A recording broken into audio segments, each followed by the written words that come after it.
ఎట్లుంటే ఆకాశమే ఉమ్మేసినట్టున్నది. మనకి తెలిసి మాట్లాడుతున్నారు, తెలుగు మాట్లాడుతున్నారు తెలుస్తలేదు. సుదీర్ఘ 40 సంవత్సరాల రాజకీయ జీవితం ఉండి ఒక పర్యాయం సమితి అధ్యక్షునిగా 6 పర్యాయాల ఎమ్మెల్యేగా ఒక ఎమ్మెల్సీగా ఉన్న వ్యక్తిని నువ్వు 3 సంవత్సరాలు ఒక అవినీతి చైర్మన్ జగిత్యాల పట్టణంలో ఎంత కరెక్ట్ చైర్మన్ ఎవరు లేరు. అలాంటి వ్యక్తిని నువ్వు ఆయనను విమర్శించడం అంటే చాలా బాధాకరం. గతంలో కూడా చాలాసార్లు మేము మా నాయకులను చెప్పడం జరిగింది. ఈ మున్సిపల్ అవినీతి మీద మా ఫ్లోర్ లీడర్ గారు దుర్గయ్య గారు కానీ జయశ్రీ మేడం కానీ కౌన్సిలర్ గారు ఎన్ని ఫిర్యాదు చేసిన అధికారులు పట్టించుకోవడం లేదు. మనం ప్రతి నెల ఏజెండా మీద పాంప్లెట్ తీస్తేనే మంచిగా ఈ జగిత్యాల ప్రజలకు అన్ని విషయాలు తెలుసు అని చెప్పి వాళ్ళ మాట చెప్తే కూడా అప్పుడు సార్ పట్టించుకోలేదు. ఆ రోజు మనం నెల ఏజెండా మీద పాంప్లెట్ తీసి పంచిపెట్టినట్టయితే ఆమెకు అసలు ఈరోజు బీజేపీ స్థానం కూడా దొరికేది కాదు. ఇలా జీవన్ ఫోటో పెట్టుకొని ఆమె రోజు దండ పెట్టాలి. ఇవాళ బీజేపీలో ఆ పొజిషన్ వచ్చిందంటే ఆమె మంచిగా నాన్ కరప్టివ్ చైర్మన్ కొని వాళ్ళు గుర్తించారు. ఆమె ఏం మాట్లాడుతుంది, పసుపు బోర్డు తీసుకొచ్చారట. పసుపు బోర్డు మీద ఊరు లేదు, పేరు లేదు.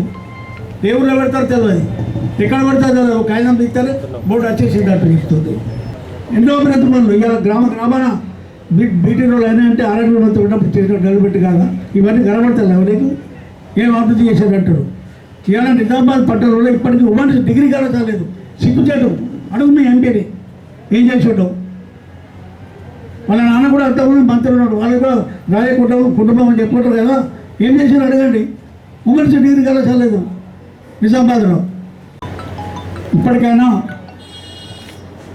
గౌరవంగా మాట్లాడకపోతే మేము కూడా ఇప్పటిదాకా ఒక స్త్రీ అని గౌరవంగా మేము ఇప్పటివరకు మాట్లాడేది, కానీ ఇప్పటికెళ్ళి మొత్తం మేము ఊపుడే లేదు. ఈ ఎన్నికల కూడా కాగానే నీ అవినీతి బండారం అంతా తీపిస్తాం. మాది ప్రభుత్వం వచ్చింది, అప్పుడు ప్రభుత్వం అని తొక్కిపెట్టింది, మేము ఇచ్చిన ఏం కూడా చేయలేదు. మొత్తం ఎంక్వైరీ చేయించి నీ దగ్గరికి వెళ్ళి మొత్తం పైసలు కరెక్ట్ చేపిస్తామని చెప్పి ఈ సందర్భంగా హెచ్చరిస్తున్నాం. నిన్న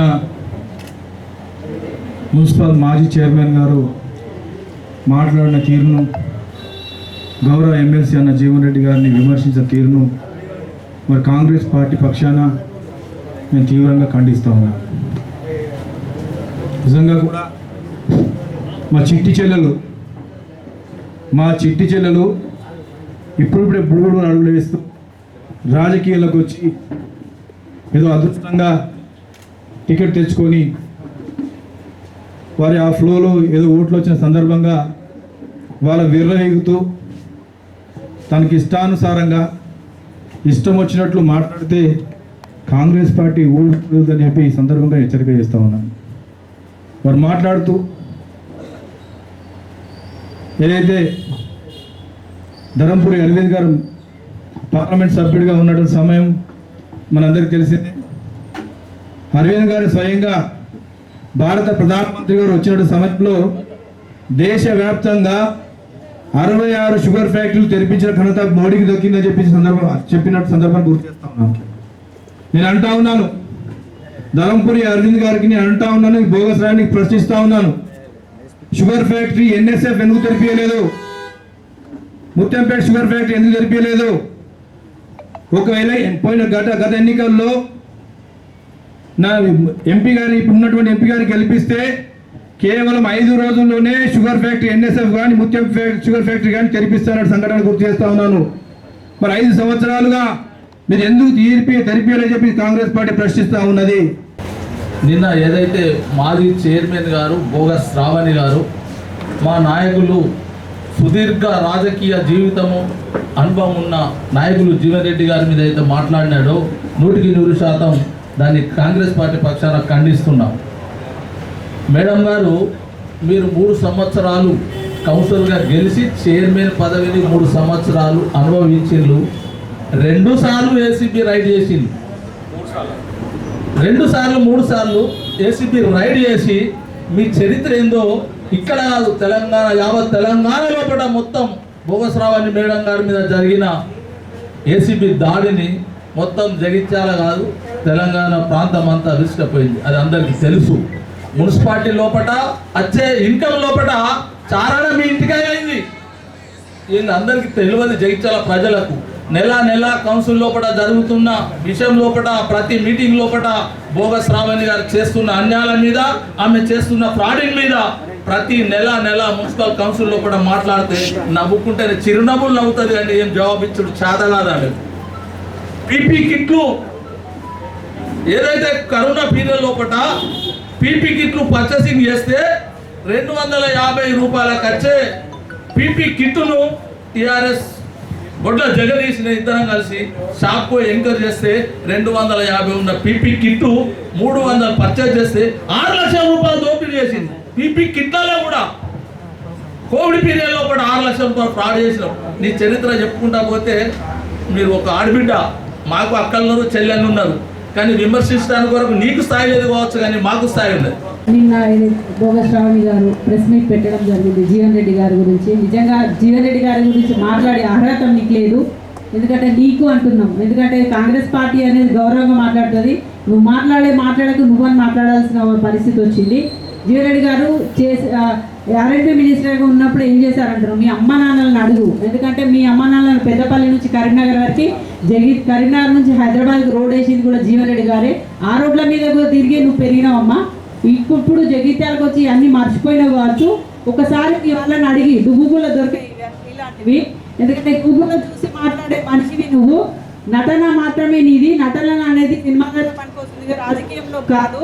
నిన్న మాట్లాడేది జీవన్ రెడ్డి గారు ఏ ఒక్క 40 ఏళ్ళ సంది ఏ ఒక్కటన్నా చెప్పండి, ఒక్కటి కాదు చెప్పుకుంటూ పోతే 40 రోజులైనా సరిపోదు, 40 రోజులు కూడా సరిపోదు. అలాంటి సేవలు చేయదు. ఎందుకంటే ఆర్ఎండ్బి మినిస్టర్గా ఉన్నప్పుడు గ్రామాన రోడ్లు వేయడమే కాదు, ప్రతి ఒక్క పులివెందలకు పోటీగా చేయడం జరిగింది. జేఎన్టీ తీసుకొచ్చారు, అదేవిధంగా విశ్వవిద్యాలయం తీసుకొచ్చారు. అంటే విద్యార్థుల కొరకు ఎన్ని చేశారు.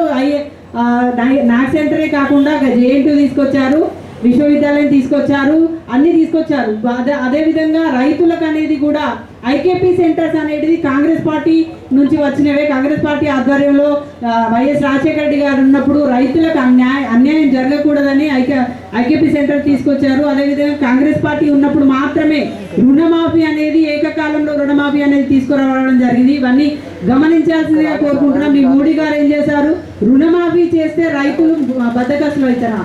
మీ అదే అంబానీ అదానీకి లక్షల కోట్లు మాఫీ చేయొచ్చు, 1,00,000 రూపాయలు మాఫీ చేసేందుకు మాత్రం రైతులకు చేయలేని పరిస్థితిలో మోడీ గారు ఉన్నారు. మీరు మాట్లాడాల్సి వచ్చింది. అదేవిధంగా మొన్న మోడీ గారు జగిత్యాలకు రావడం జరిగింది. ఎక్కడికైనా ఎవరైనా పెద్దవాళ్ళు ఎంపీ మినిస్టర్లు కానివ్వండి, అదేవిధంగా సీఎంలు పిఎంలు వచ్చినప్పుడు అక్కడ ఉన్న పరిస్థితులకు మాట్లాడతారు. మీ పిఎం గారు ఏం మాట్లాడారని? మోడీ గారు వచ్చినప్పుడు జగిత్యాల గురించి ఒక్క మాట మాట్లాడలేదు. నువ్వు ఇప్పుడు మాట్లాడుతున్న జీవన్ రెడ్డి గారి మీద కానీ ఇప్పుడు పిఎఫ్ఐ రావడానికి కారణము, తీవ్రవాదులు రావడానికి కారణము జీవన్ రెడ్డి అని మాట్లాడుతున్నావు. ఇవన్నీ నిరూపించకపోతే నీ మీద నిజంగా చట్టపరంగా చర్యలు తీసుకుంటామని హెచ్చరిస్తున్నాము. అదేవిధంగా మరోసారి అంటే జీవనన్న గారు స్టేట్ లీడరే కాదు, ఉమ్మడి జిల్లాలో ఉన్న తెలిసిన వ్యక్తిని మాట్లాడినట్టయితే నీకు పబ్లిసిటీ వస్తుందని చూసుకుంటున్నాము. కానీ మరోసారి మాట్లాడినట్టయితే కాంగ్రెస్ పార్టీ ఊకోదని తెలియజేసుకుంటూ ముగిస్తున్నాం. కాంగ్రెస్ పార్టీ శ్రేణులంతా కూడా నిన్న మాట్లాడిన ప్రెస్ కాన్ఫరెన్స్ కూడా ఖండన చేయడం జరిగింది. నేను ఒకటి జిల్లా కాంగ్రెస్ పార్టీ అధ్యక్షుడిగా సూటిగా పార్లమెంట్ అభ్యర్థి అరవింద్ గారికి సూటిగా ప్రశ్న అడగదలుచుకున్నాం. ముఖ్యమంత్రి కేసీఆర్, మాజీ ముఖ్యమంత్రి కేసీఆర్ దేశంలో 10 సంవత్సరాలు భారతీయ జనతా పార్టీ ప్రభుత్వం అధికారంలో ఉన్నది.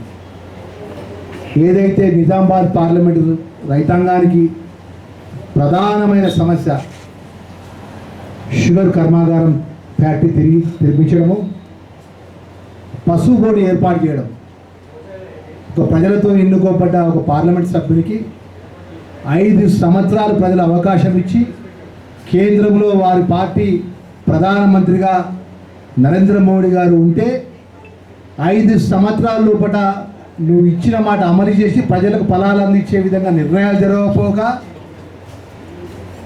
కాగితాలు పట్టుకొచ్చి కాగితాలు చూపెట్టుకుంటా ఎన్నికలు అడుగుతున్నావు అంటే ఇంతకంటే చేతగాని పార్లమెంట్ సభ్యులు వాళ్ళు ఈ దేశంలో ఎవరు ఉంటారని అడుగుతున్నాను. ఒక రాజకీయ పరంగా ఒక కోణం నుంచి జీవన్ రెడ్డి గారు చూపెట్టాలని ఆలోచన పరంగా అరవింద్ గారు మాట్లాడుతున్నాం. మొన్న వచ్చిండు మన ఒక వారం రోజుల కింద వచ్చినట్టుంది జగిత్యాలకు. దేశంలో అన్ని వర్గాలకు అట్టడుగు వర్గాలకు అన్ని వర్గాలకు అండగా ఉండేది జాతీయ కాంగ్రెస్ పార్టీ. ఆ కాంగ్రెస్ పార్టీ అభ్యర్థి నిజామాబాద్ పార్లమెంట్ సభ్యులు 6 పర్యాలు శాసనసభ్యుడిగా 2 పర్యాలు మంత్రిగా కేంద్ర పార్టీ నియమించినట్టు పార్లమెంట్ సభ్యుడు అన్ని వర్గాలకు అండగా ఉండేటువంటి నిర్ణయంతో ఎవరి కష్టం వచ్చినా ముందున్నబడేటువంటి నాయకుడు జీవన్ రెడ్డి గారు పట్టుకొని ఒక పార్లమెంట్ సభ్యుడు ఒక వర్గానికి ఇచ్చబరిచే విధంగా ప్రాతినిధ్యం ఒక వర్గాన్ని ప్రాతినిధ్యం ఇస్తున్నామని మాట్లాడడం అనేది తీవ్రంగా ఖండిస్తున్నాం. జగిత్యాల జిల్లాలో ఎస్ఆర్ఎస్పి ఏదైతే స్థలంలో రామాలయాన్ని కట్టించి కళ్యాణ మండపాన్ని కట్టించింది, రాముడు కళ్యాణ మండపాన్ని కట్టించింది జీవన్ రెడ్డి గారు కాదా? ఇక్కడ ఉన్నటువంటి వెంకటేశ్వర స్వామి గుడి దేవాలయం కానీ, ఈ జగిత్యాలలో ఆంజనేయ స్వామి దేవాలయం కానీ, ఉమ్మడి కరీంనగర్ జిల్లాలో వెములవాడ రాజరాజేశ్వర స్వామి కానీ, కొండగట్టు ఆంజనేయ స్వామి నిధులు తీసుకొచ్చే విషయంలో ప్రభుత్వంలో ఉన్నప్పుడు ఒక హిందూ బిడ్డగా పెద్దలు జీవన్ రెడ్డి గారి సతీమణి తల్లి నిత్యం పూజలు చేస్తాం. అమ్మవారి గారు తల్లి గారు కూర్చొని దేవుని గారు మేమందరం పొద్దున దేవుని గారు అర్ధగంట కూర్చొని పూజలు చేస్తాం. అదేమంటే జీవన్ రెడ్డి గారు ఏమనంటే జీవన్ రెడ్డి గారు ఏం మాట్లాడుతున్నావు అంటే మీరు ఎక్కడికి వెళ్ళి మీ తండ్రి మీ డి శ్రీనివాస్ గారి కొడుకును పార్లమెంట్ సభ్యులు అయినావు, ఏం చేసినావో చెప్పు. మేము కూడా 20 సంవత్సరాలు ప్రజా జీవితంలో ఉన్నాం. ఇలా కాంగ్రెస్ పార్టీ అధికారులు కూర్చొని 4 నెలల లోపల ఏం పనులు చేసినామో గర్వంగా చెప్పాలుతున్నాం. అట్లా నువ్వు 5 సంవత్సరాలు దేశంలో భారతీయ జనతా పార్టీ అధికారంలో ఉండి నువ్వు రైతులకు ఏం మేలు చేసినావు, ఈ ప్రాంత రైతాంగానికి ఏం మేలు చేసినావు, నిరుద్యోగ యువకులకు ఏం చేసినావు, దళితులకు ఏం చేసినావు, అదేవిధంగా ఈ బీసీలకు ఏం చేసినావు, మైనార్టీలకు ఏం చేసినావు, క్రిస్టియన్ సోదరులకు ఏం చేసినావు, పేదవాళ్ళకి ఏం చేసినావు, అది చెప్పు నాయన. నువ్వు ఏదైనా మంచి చేస్తాం, మంచి చెప్పు, మీరు స్వీకరిస్తాం. పడుతుంది ఎట్లా పడుతుంది, ప్రజలతో ఎన్నుకోబడ్డ పార్లమెంట్ సభ్యుడిగా ఉండి నువ్వు మాట్లాడే తీరు ఎట్లున్నది? నువ్వు నీ తండ్రి వయసుడు, నీ తండ్రి గారితో సమకాలీనంగా పనిచేసిన జీవన్ రెడ్డి గారు మాట్లాడుకో నువ్వే అన్నావు కదా నా తండ్రి లాంటి అనేక సందర్భంలో మాట్లాడావు. ఇలా పార్లమెంట్ సభ్యుడు పెద్దలు జీవన్ రెడ్డి గారి పేరు అనౌన్స్మెంట్ అయిన తర్వాత చూసి ఇక ఏదో ఇచ్చినావా మన ఏదో విధంగా ఆలోచన పరంగా ఏదో అయిపోయింది, గతం నా చేతులకి జారిపోయింది. నిజామాబాద్ పార్లమెంట్ రైతాంగం అంతా కూడా జీవన్ రెడ్డి గారి పక్షాన ఉంటారు, రైతులంతా కూడా అండగా ఉంటారు, అన్ని వర్గాల ప్రజలు అండగా ఉంటారు. నా ఓటమి అనేది ఖాయమనేది ఆలోచనతో ఇష్టానుసారంగా ఏది పడతారో మాట్లాడుతున్నారు కదా. రాబోయే కాలంలో మేము ఇచ్చిన 6 గ్యారంటీ పథకాలు అమలు చేసి 2029 ఎన్నికల్లో ఓట్లు అడుగుతాం తప్ప మాట దాటే మేము మాట మీద కట్టుబడి ఉంటామనే విషయాన్ని కూడా మనం చేసుకుంటాము. దయచేసి నిజామాబాద్ పార్లమెంటు ప్రజలందరూ కూడా ఒక దళిత వర్గం చెందిన వాడిగా పొద్దున్న లేస్తే అర్ధగంట దేవుని దండ పెట్టుకో హిందూగా చెప్తున్న దండం పెట్టి ఒక్కసారి జీవన్ రెడ్డి గారిని ఆశీర్వదించండి. జీవన్ రెడ్డి గారికి ఒక్కసారి దయదర్చి పెద్ద ఎత్తున ఓటు ఇచ్చి మీరు ఆశీర్వదించండి. ఈ చిన్న ఈ అనుభవం లేని ఆలోచన లేని ఈ నాయకుల మాట నమ్మకం దయచేసి.